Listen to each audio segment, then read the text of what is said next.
Will James art collectors are mainly interested in the drawings from the 20s up until his death in 1942. And rightly so, if we consider that 1920 was a real turning point in Will James' career when he went to San Francisco to the art school. Even though he didn't stay very long, he was there for a little over 3 months, but he was in contact with a lot of very good painters, guys like Maynard Dixon and so forth, who discuss art and technique a lot with him. And we can see there was a radical change in his technique from that time on, and he really became extremely good at what he was doing. But this being said, before 1920, those drawings were important from a historical point of view. They have a lot to tell us about Will James, about his way of thinking.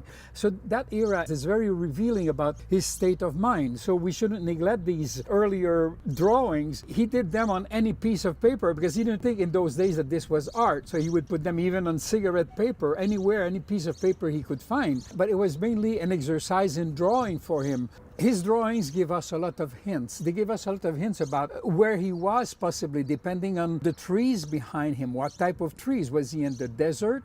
Was he in Arizona? Was he in California? Was he in Nevada? What type of mountains does he have in the background? When he talks about mussel shell, there is only one mussel shell somehow, as far as I can see, where he could have been. Did he meet a woman there? When we talk about stone wall in 1917, well, we know that he was working in that area in 1917. There is this woman holding his hand, while he's sort of distant, he's crossing his arm, saying sort of no. Among all those drawings, one thing that catches my attention is the fact that Will James was incarcerated from the end of November 1914 until April 1916. One can easily imagine what a torture it must have been for a 22-year-old young cowboy who wanted to spend all his day on the back of a horse, sleep under the stars, or be with young pretty women when he had the chance, to suddenly be incarcerated for 16 months of his life. This was enough to dissuade him from ever going back, and I think this was a very important turning point in his life where he decided to walk the right path.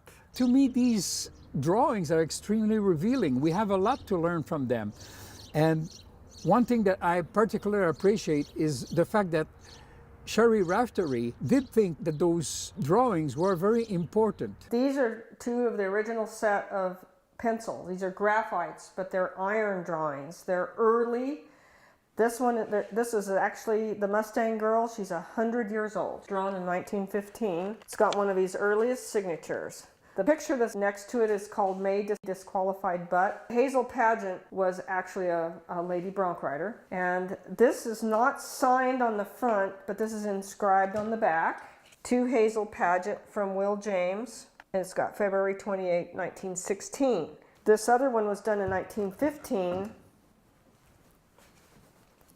But they're sister drawings, and this says, to Mrs. Hazel Pageant, with my best wishes for a Merry Christmas and a Happy New Year, from Will R. James, Carson City, Nevada, box 631. One thing interesting with Cheri's testimony is that we find answers to a few things, like Bill Bell was wondering, how did Will James do when he was in jail to correspond with his family? We have the answer somehow in the back of the drawing. Will James had post office box from where he could receive or send mail, and he probably had a friend, probably Mrs. Riordan, who was visiting him regularly, who could just send the thing. So most probably his family never found out that he was in jail, and most of the people, including Hazel Pageant. Cheri originally had 6 illustrations involving Hazel. I have a feeling that Will James would not have sent those 4 other illustrations to Hazel, maybe because they were a little bit too personal as compared to the 2 illustrations that Cheri kept. It would be nice to know if they were sent to Hazel or not. If they were sent, it was pretty much a love declaration, I would think.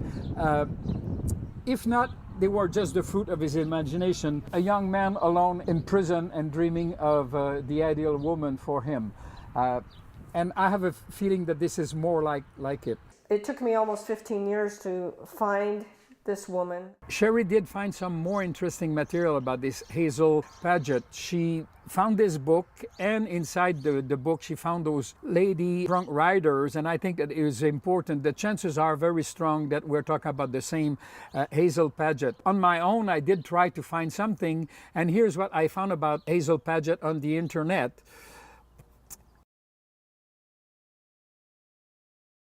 On top of it, Cheri came up with a postcard of a lady bronc rider called Hazel Walker. According to Cheri, she was convinced that it was the same lady. She told me that she probably changed her name because she got married and everything. Well, we're talking about very, very few women who could do this type of work. So chances of her being the same woman are strong, but we still have to investigate this, which I did somehow. I did check out, and I found 2 extra postcards. One that shows Hazel Walker on her horse, and this other picture from the same incident of the first postcard. What caught my attention as I got closer and closer is the cowboy taking Hazel away from that horse. He did look familiar to me. Please share this clip so the more people hear about it, the more we have chances of finding new leads and finding a certain truth around all those illustrations and about the true Will James.